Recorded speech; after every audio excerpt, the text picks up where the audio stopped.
Adulting can be tiring. You just get so many responsibilities handed over to you, whether you like it or not. No. See what I mean? Which means choosing stuff in life that actually make your life easier, such as cars, which don't make you kick beneath the boot and make you look like a footballer in a parking lot. Rather, you can choose cars that make you patiently wait for a few seconds, have it blink. So even with your hands full, you don't really have to become a footballer and keep stuff. Yeah, bro, give it. And make sure life is as easy as it should be. But life can't be as easy as that every time, because people and situations will make it harder for you to, as an F1 technician would say, get in there, Lewis. Which is why you need to take matters in your own hands and make sure the door comes to you. This is the Kia EV9. Amazing looking thing, right? I'm Yash. You're watching the Cornea Impression, and today we'll find out if the Kia EV9 is the best 7-seater premium family SUV you can buy. It costs about 355,000 dirhams, and today we'll see if it is worth it. Now, the Kia EV9 gets numerous quirky features throughout the car, both the exterior and the interior, which I want to show you in detail, which is why I'm headed to the studio with my camera crew on board. But before I get to show you that, let me talk to you about... What should they get with a father's credit card next? Pizza? Just a second. Pizza? Private plane, bro. Passengers on board, can you please zip it and don't make me come back there? Sorry, you have to hear that. This passenger intercom mic thingy really brings out the passive-aggressive pilot in you. It must be hard being a parent, right?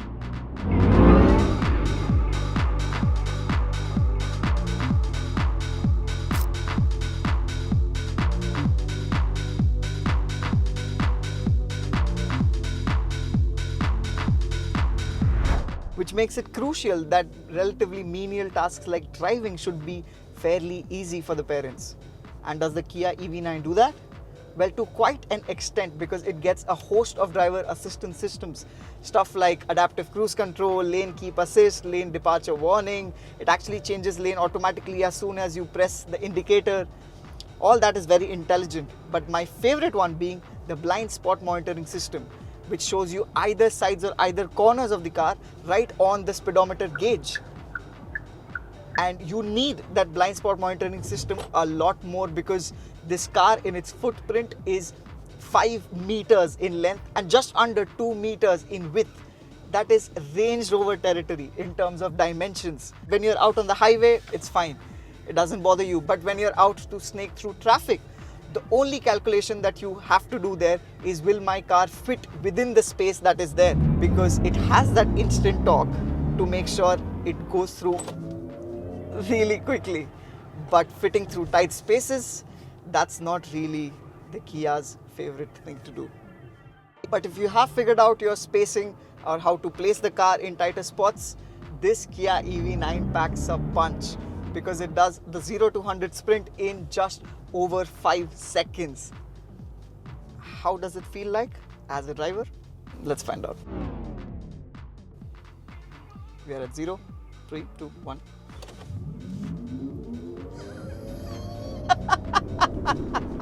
We are already at 100. We are already at 100. My God, that button can do wonders.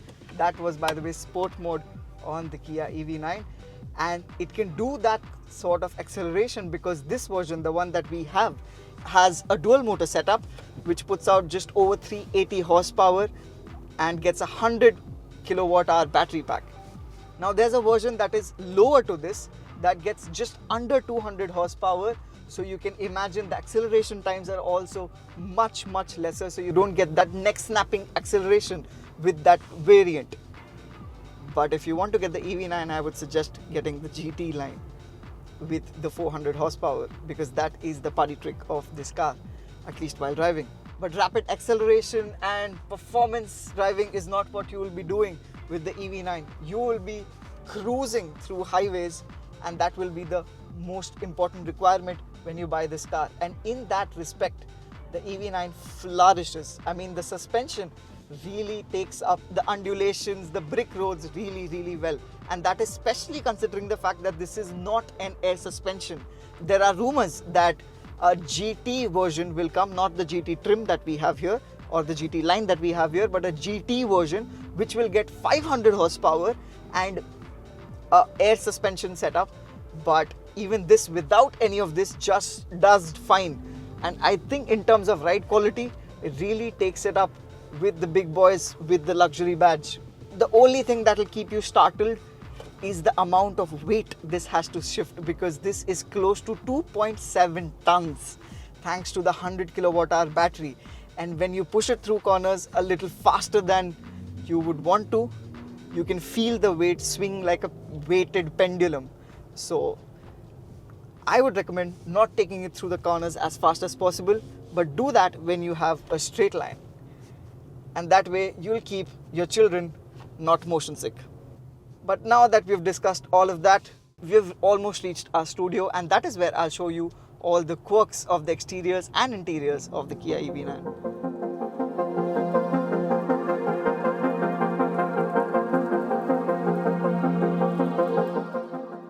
Almost every other new EV or even car you see nowadays gets a wide light bar at the rear.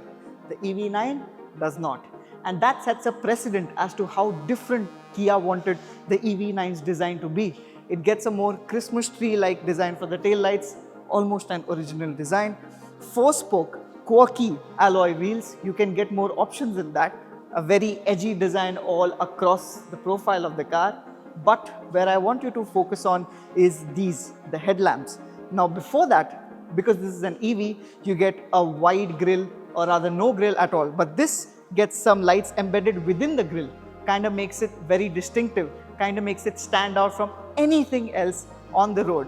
And then I want you to focus on this bit, because this gets a Z-shaped LED DRL, kind of quirky. And is it just me, or these headlamp elements look like small missiles from Iron Man's suit in Avengers 1? Just me, right? No curves, no swooping lines, it's just all edgy, all sharp, all futuristic. I won't be surprised if NASA took this as their daily on the moon. But this car costs 355,000 dirhams, and the exterior has, as I've demonstrated now, a lot to show for it. But what about the interior? Let's examine. Two-tone perforated leather seats, check. A multi-screen layout with more technology than you'll need on a daily basis, double check. Creature comforts like massaging and ventilated seats, oh, big check. Luxury feel, Well, that depends on how you perceive luxury.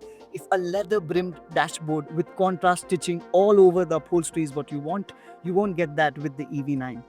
But if your idea of a luxury ride experience involves a stylish and spacious cabin that is sustainably built, a very good fit and finish that will probably last you at least a decade, and enough features that will make your ride more comfortable than being just a brochure Barbie, then the EV9 has a luxurious interior. For starters, the dashboard is a lot more than just a touchscreen and a steering wheel. While it isn't the most vibrant or contrasting element to look at, everything is well laid out with multiple trims that make it look expensive. The plastics on the trim are made from recycled plastic bottles, headrests and sun visors made from recycled fabrics. And these leather seats aren't exactly leather, but they are biopolyurethane, a sort of vegan leather that is made from corn and leaves. And then comes the practical and convenient features. Apart from this rear seat intercom function, which is truly brilliant, like I've demonstrated before, if you have unruly kids, there's also another function called quiet mode, which in case those unruly kids actually manage to fall asleep, you can keep the audio sound output to just the front speakers. And the cornerstone for every family car is space, or rather storage compartments, which the Kia EV9 has in abundance. You get this garage shutter door system for 2 cup holders here. You have a wireless charger which can also double up as a storage compartment. There's more storage on the center console if you lift this lid up. There's even more storage right below the center console because of the new electric architecture, which gives you a flat floor across the car, and there are more storage compartments on either doors. And speaking of storage spaces or rather space in general, there's a lot of it at the back. Now, when you jump into the rear seats, you'll find that all the features that Kia has managed to offer for the front seat, they've managed to almost replicate everything for the rear seats exclusively as well. For instance, the rear passengers get their own aircon settings on the roof, their sunroof, their aircon vents exclusively for themselves, heating and ventilation settings for the rear seats, their own Type-C charging ports, a massive storage compartment in the middle, and this adjustable handrest with multiple steps in it. I mean, even luxury car makers don't offer this.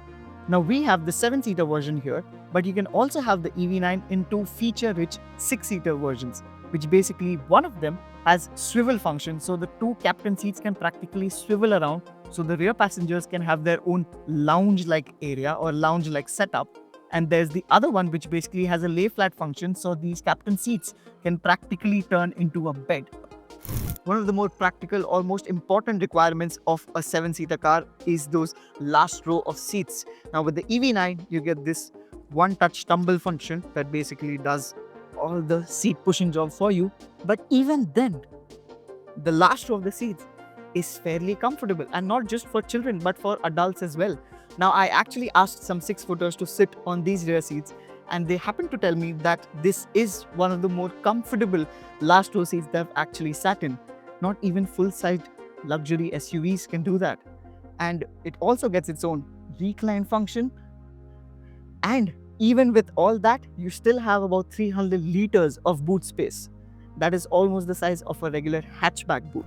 Now, for the battery and range of the Kia EV9. Now, globally, this car gets two battery options. One is a 76 kilowatt-hour battery pack, which only drives the rear wheels about 200 horsepower. And then we have this, the 100 kilowatt-hour battery, which can be had both in rear wheel or all-wheel drive. This particular trim, the GT line trim, gets about 389 horsepower with a claimed range of up to 540 kilometers on a single charge. Now, real world range would be somewhere between 350 to 450 kilometers. And this also sits on a 800 volt architecture, which means fast charging is available. So it can rack up to 250 kilometers of charge in just 15 minutes of DC charging.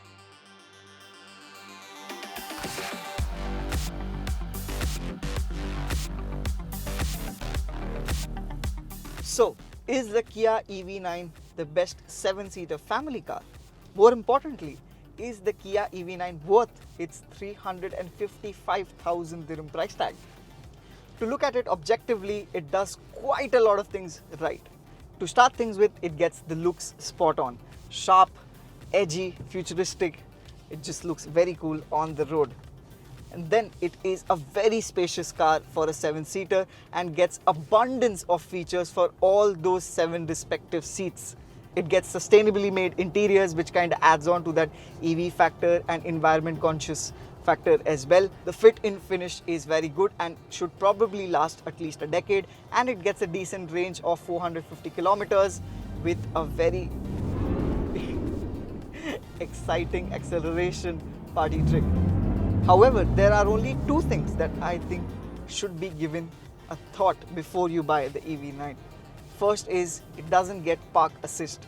Now, as a family car with multiple people permitted to drive this car, and the younger audience might not be the best in terms of their parking expertise, this car should have had a parking assist feature, because with the massive footprint that it has, it makes it just a lot more easier to park the car, or rather leave all that parking complexity to the computers. And second is not the EV but the EV infrastructure, because as of 2025 it still hasn't gone as expansive as we initially planned or hoped for, which leaves us to the fact that if you haven't figured out your charging solutions, you should be keeping the EV9 at bay. But does it measure up as a great product for the price? Now, interestingly, as a 7-seater, it enjoys a whole lot of competition from bunch of car makers, both from the more affordable price brands to the more expensive price brands. But none of them, and I repeat, none of them until March 2025 at the time of shooting, they have really launched a 7-seater electric version.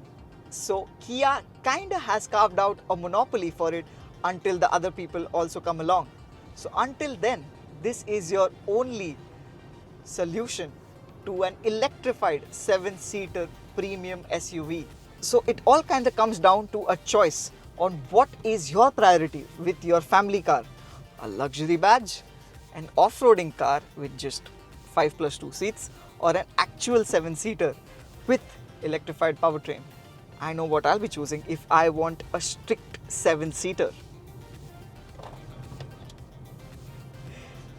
This is Yash. Thank you for watching the Cornea impression. Do like and share this video with your friends and families who are looking to buy a 7-seater in the UAE. Until next time.